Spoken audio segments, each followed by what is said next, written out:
The son of wrestler Dusty Rhodes and the half-brother of wrestler Dustin Rhodes, Cody Rhodes started his professional wrestling career with a short run in Ohio Valley Wrestling in 2006 before moving up to the WWE in 2007. He had a variety of gimmicks and limited mid-card success before being repackaged as a warped spin-off of his brother's Goldust character named Stardust. They came up with all these great designs, and I looked like a Quicksilver from the comics, and I thought, yeah, it's going to be badass, right? Yeah. And they just kept narrowing them down more and more, and it's just like, oh, I was getting more and more. It was gold and silver, at least silver, and then all of a sudden, it was just like mini dust, like diet gold dust. And they gave me a mask that Sandra Gray made, and I love Sandra. She still makes my tights. Thank God she didn't do a good job on the mask, because it looked like I was wearing a condom on my head.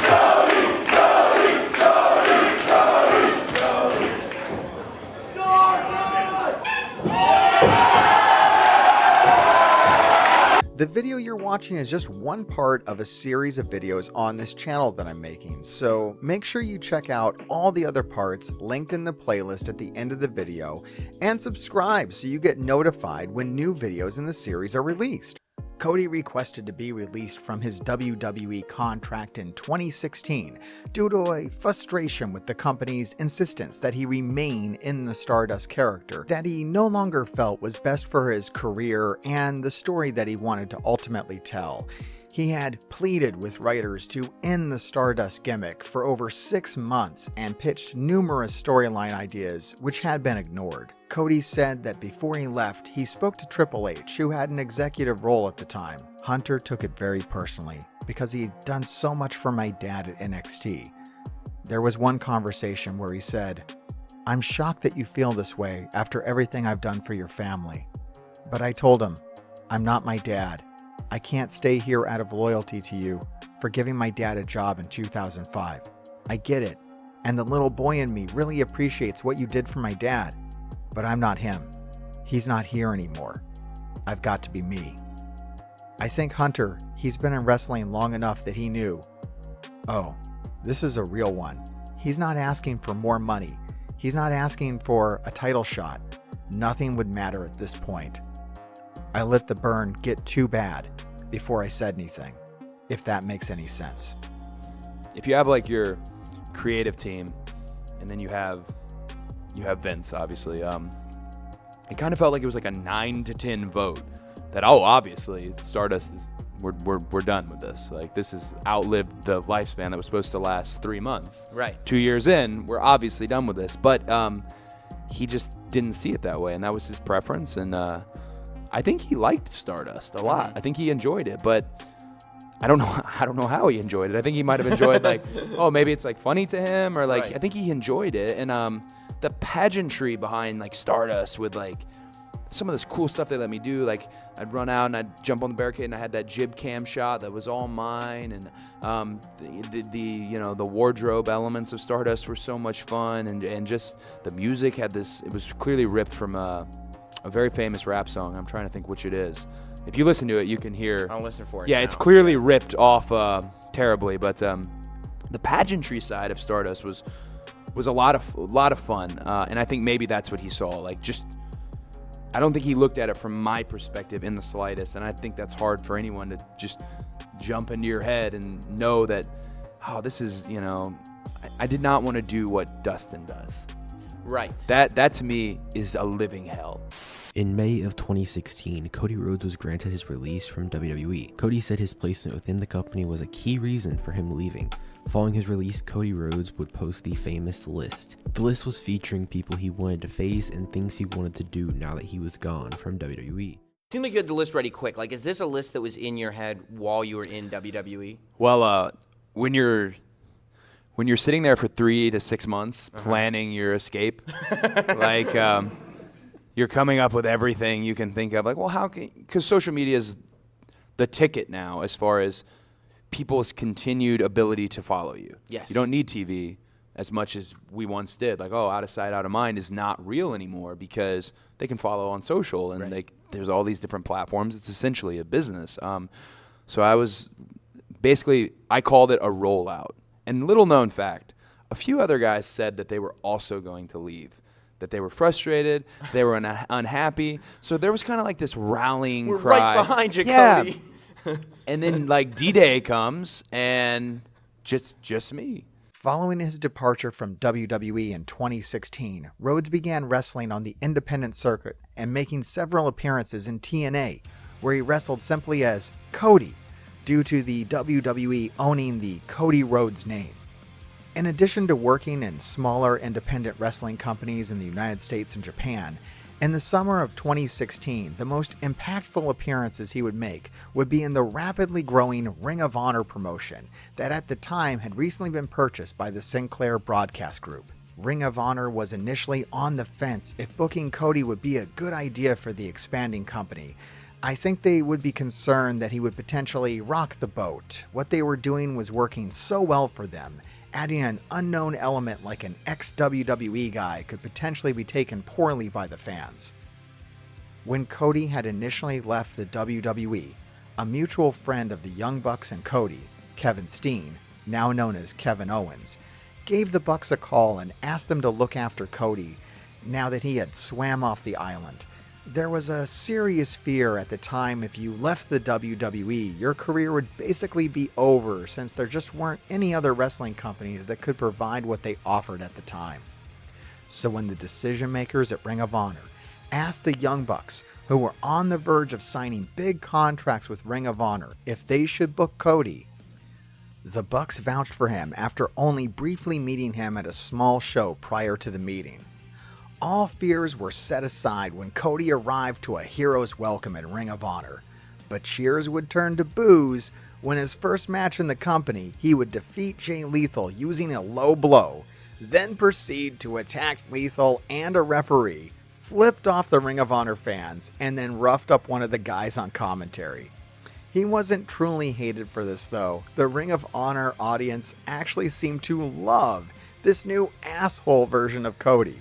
The worse he would behave, the more they would cheer him.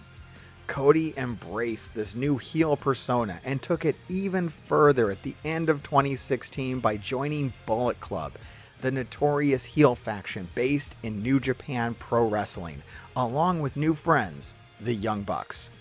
Cody, along with the Young Bucks, Adam Cole, and Adam Page, would go on to represent Bullet Club in Ring of Honor, while the current leader of the faction, Kenny Omega, would remain in New Japan Pro Wrestling. A storyline would unfold where Cody would attempt to assume leadership of the Bullet Club during this time when the group was separated between two companies. Cody Rhodes and Kenny Omega had a match.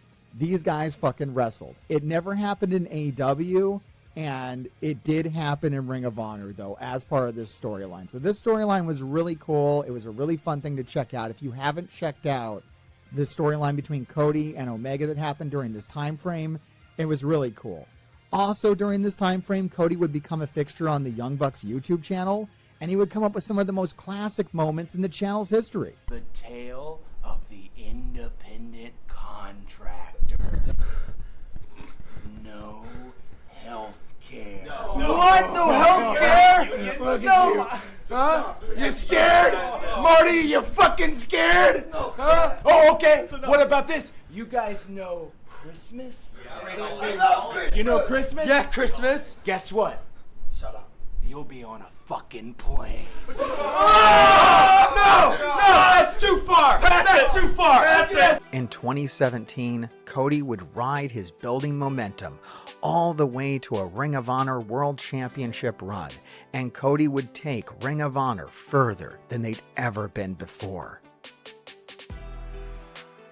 In May of 2017, wrestling journalist Dave Meltzer suggested that an independent wrestling show would be unable to sell out a 10,000-seat arena in the United States. Cody would famously reply, "I'll take that bet, Dave." So Rhodes, along with the Young Bucks, started planning a show specifically for the purposes of drawing 10,000 fans. In May of 2018, it was announced that the show would be named All In. On May 13th, 2018, tickets to All In sold out in 30 minutes. The original All In was a huge success and worth watching from start to end if you haven't seen it. In my opinion, Cody should have headlined this thing.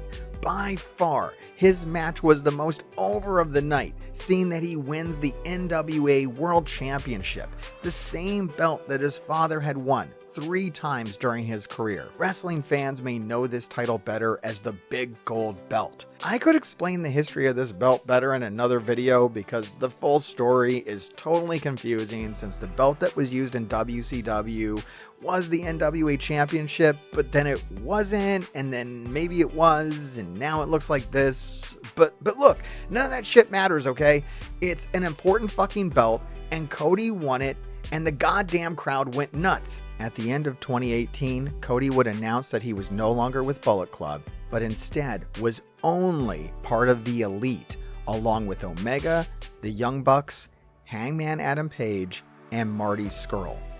On January 4th, 2019, All Elite Wrestling was unveiled during a conference in Jacksonville, Florida, with Cody revealing that he, along with Matt and Nick Jackson of the Young Bucks and Kenny Omega, would serve as executive vice presidents, as well as on-air talent. Both Cody and the Young Bucks signed 5-year contracts with the promotion. And you know, the rest was history. We all know what happened from there. Cody Rhodes did his time in AEW and ended up making the jump back to WWE.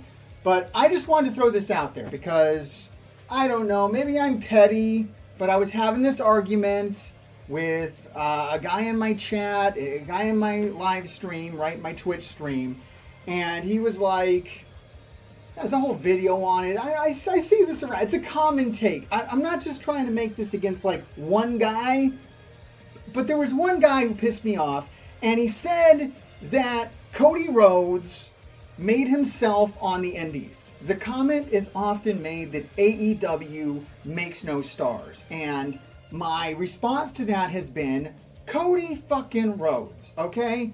Cody Rhodes. And people will debate that with me. And they will say that Cody Rhodes made himself on the indies and that AEW had nothing to do with it. And I gotta tell you, I don't think those people actually watched Cody Rhodes on the independent scene. That's a different guy. That's an entirely different guy than the guy who is now the WWE champion. The guy that beat Roman Reigns is a different guy than the guy that used to hang out with Bernard the fucking Business Bear. I'm just saying. I liked it. I liked what he did on the indies. I thought it was cool. Would that shit play in the WWE? Would he be the top guy if he was still rolling around with Bernard the Business Bear and coming out with his ring and having people kiss it? Like, it was a different guy. And I think a lot of people, when they say this, they aren't speaking from a place of following Cody Rhodes from the time where he left the WWE to the time they came back. I think they assumed that he was always doing that. The American Nightmare, the Homelander Cody Rhodes, that's who he was on the indies, and he really wasn't. It was an experimental time for Cody figuring out who he was. There's a big difference between the guy that was on the independent scene and the guy that showed up back in the WWE. What was notable about it, what was extra awesome about Cody coming back to the WWE, is it was AEW Cody. That's the part that got me excited. And I think that we're really downplaying how important AEW is when we kind of just say that Cody made himself on the indies. Like, all right, here, I have the first Cody Rhodes action figure. This is the very first Cody Rhodes. It says Cody. It's a different guy, okay? Now, I know he couldn't use his last name for legal reasons, but there was a lot going into that. When he just called himself Cody, and from this first, 2019 AEW to this, the last figure that was ever made, this is a big difference. And it's not just because this is a bigger box, but this is like Homelander Cody. This is like, this guy's going to laser beam you with his eyes. It's a different Cody. There's so much growth between here, and he did it all on the screen. He did it all in AEW. And why would I say that AEW made him? Well, look, Cody did make himself. I'm gonna go against my own argument now. I'm gonna demolish my own statement by saying that yes, he did make himself. But why was he able to make himself? Because he had the total creative freedom that AEW offers. That's the whole thing. Okay? So did AEW make Cody Rhodes? No, but they let him make himself. They let him do whatever the fuck he wanted to do, and it was weird, and sometimes it was awkward, and sometimes it was confusing, but at the end of the day, he came out the other side as the fucking man. He is the fucking face of the WWE now. So we can't fault the AEW process if we're a WWE fan and we accept Cody Rhodes as our champion, okay? That's all I wanted to say, and I couldn't script that. I had to come out here like a lunatic, dressed up like some kind of 19th century vampire to tell you that in person. But while I'm out here, I may as well suggest that you like and subscribe and all that YouTube shit and leave comments and watch another video. Is this the end screen? I think that's the end of the video. It's not the end of the whole video because I'm going to make 9 more of these. I'm going to make 9 more of these. It's true.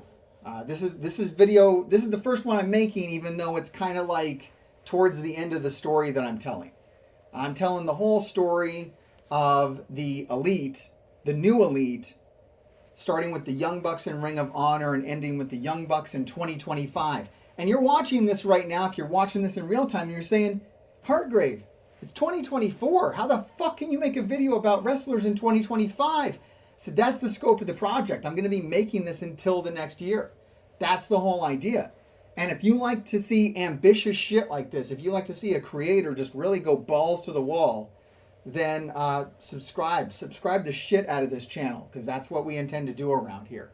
And go check out our friends over at Grapple Vision. I'm making stuff over there as well.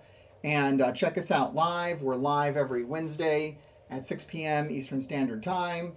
Wednesdays and Fridays on Twitch and YouTube and Facebook. I'm all over the fucking place.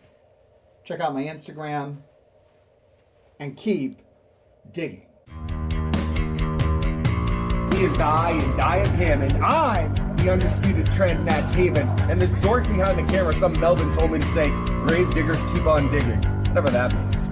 I am AEW wrestler and Ring of Honor tag champ, Mike Bennett. And remember, grave diggers keep digging, but not the monster truck. Even though my son really likes that monster truck, I kind of like Son of a Digger, and so I'm going off on a tangent about monster truck because my son really loves monster truck, but we're talking about the YouTube channel, so make sure, grave diggers, keep on digging, baby. So this is Mark doing one happy private party, saying what up to the grave diggers, and doing your thing, bro.